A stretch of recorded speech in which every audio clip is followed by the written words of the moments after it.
warm welcome. It is wonderful to be here with a room full of people who are ready to take back control of their lives.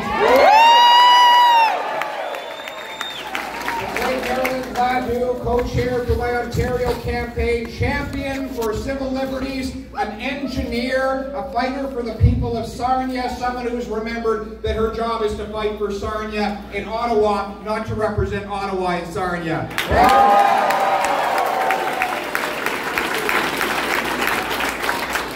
So we traveled over a little bit of farmland on our way to get here today.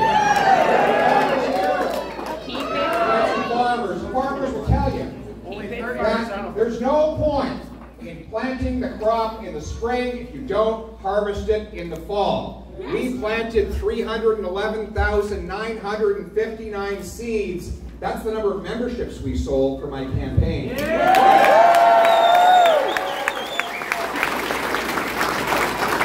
now we are harvesting the crop by getting our people out to vote. How many of you in this room have voted so far? Harvesting that crop, getting out the vote is the most important challenge. I remember the 2015 election. 9:23 on election day, polls close at 9:30. The Liberals were sweeping across the country. I'm, of course, elected. Yes.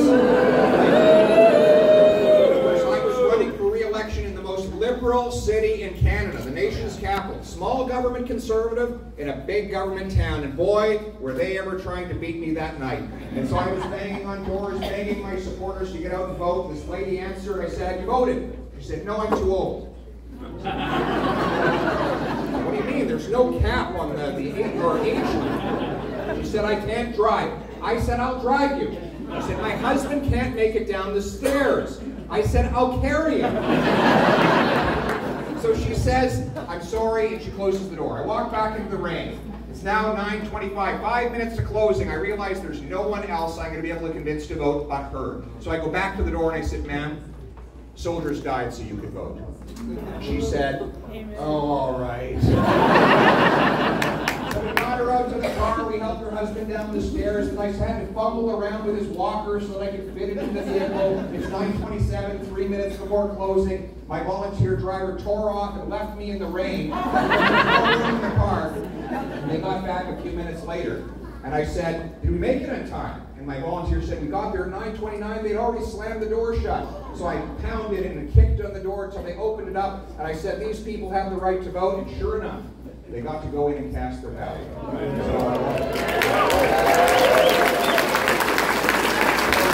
walked up to the lady, I said, "Thank you, ma'am.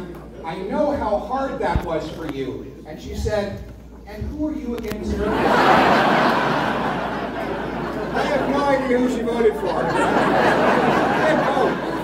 That's the important thing. But why do you think it is that so many people have signed up, record-smashing numbers, to join this movement? It's not a campaign, it's a cause, right?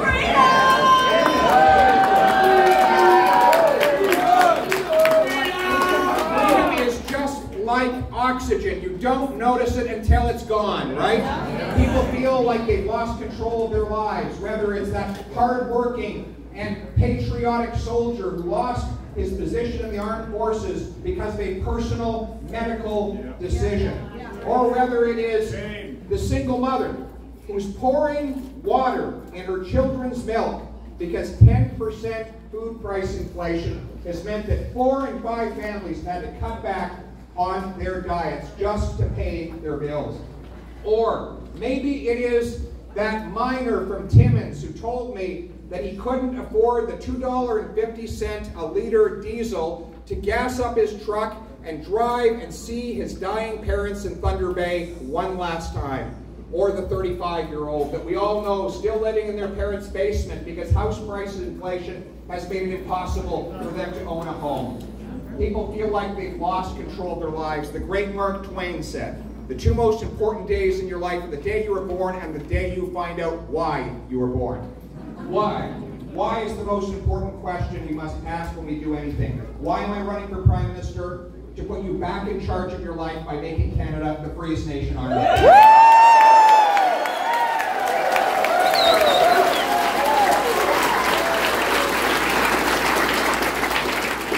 And that starts by putting you back in charge of your money. We now have 40-year highs in inflation. Numbers out today, 10% food price inflation. A 40-year high in the core inflation, even if you strip out gas and food. They claim it's all because of the war in Ukraine. They have inflation. Because the last two years, the Trudeau government has run up $500 billion in deficits, most of it printed money, paid for by our Bank of Canada, which has forgotten its core mandate, which is to protect our money, not to print cash for politicians to spend.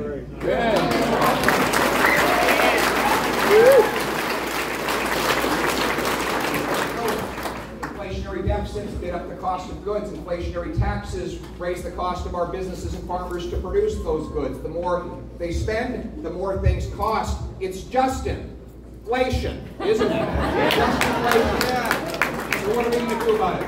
One, we're going to cap government spending by putting in place a dollar-for-dollar law, requiring that every time the government brings in a new dollar of spending, they match it with a dollar of savings to pay for it. That would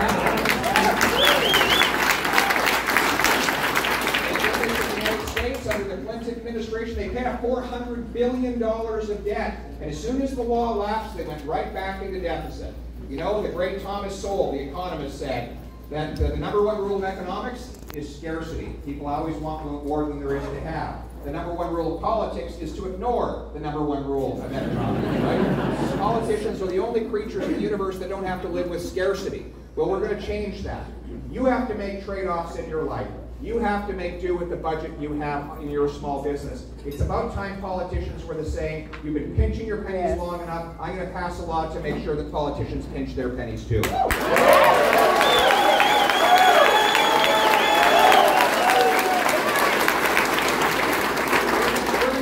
The bailout fund, the infrastructure bank, $35 billion.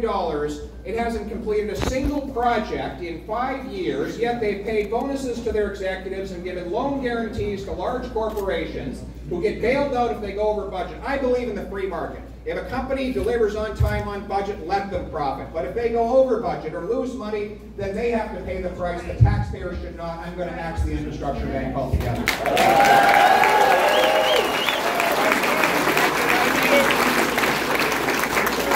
We'll save $1 billion by defunding the CBC.